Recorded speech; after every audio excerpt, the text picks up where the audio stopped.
Welcome to mega 9 TV. America 47వ అధ్యక్షుడిగా Donald Trump ప్రమాణ స్వీకారం ఎంత అట్టహాసంగా జరిగిందో అందరికీ తెలిసిందే. ప్రపంచ నలుమూలల నుంచి ఎంతో మంది ప్రముఖులు ట్రంప్ ప్రమాణ స్వీకారానికి హాజరయ్యారు. అయితే ఈ వేడుకలో అపర కుబేరుడు ముఖేష్ అంబానీ, ఆయన సతీమణి నీతా అంబానీలు స్పెషల్ అట్రాక్షన్ గా నిలిచారు.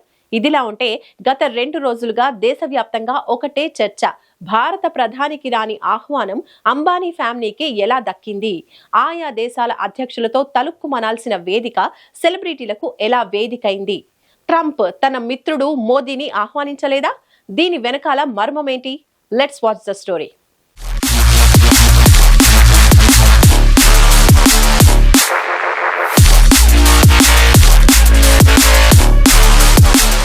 ఎక్కడో అమెరికాలో ట్రంప్ అధ్యక్షుడిగా ప్రమాణ స్వీకారం చేస్తూ ఉంటే మనకేంటి అని సింపుల్ గా కొట్టిపారేయకండి.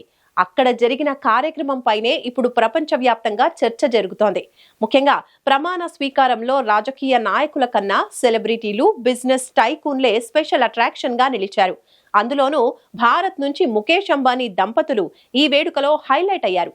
అంబానీ దంపతులు అమెరికాకు వెళ్లటం ఇదేం ఫస్ట్ టైం కాదు. కానీ అగ్రరాజ్యం అధ్యక్షుడు ట్రంప్ ప్రమాణ స్వీకారోత్సవంలో పాల్గొనటమే అసలు మ్యాటర్. మన దేశ ప్రధాని మోడీకి దక్కని ఇన్విటేషన్ వారికి ఎలా వచ్చిందనేది ఇప్పుడు టాక్ ఆఫ్ ది టౌన్ గా మారింది. ట్రంప్ ప్రమాణ స్వీకారంలో సెలబ్రిటీలు ఎక్కువగా ఉన్నారు. అయితే వీరందరికీ ఏరి కోరి వచ్చిన ఆహ్వానం కాదట, డబ్బులు పెట్టి తెచ్చుకున్న ఇన్విటేషన్ అట.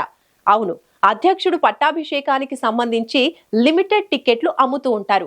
Candle light dinner, vice president dinner, victory rally వంటి కేటగిరీలో కేవలం 4 టికెట్లను అమ్మకానికి పెడతారు.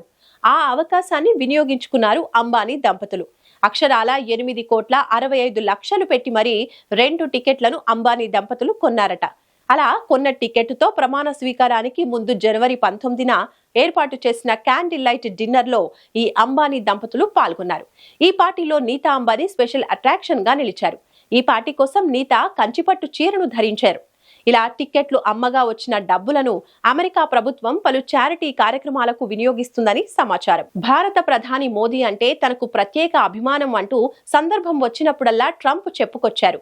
2020 చివరిలో జరిగిన ఎన్నికల్లో ట్రంప్ను రెండోసారి గెలిపించేందుకు మోడీ ప్రయత్నించారు కూడా.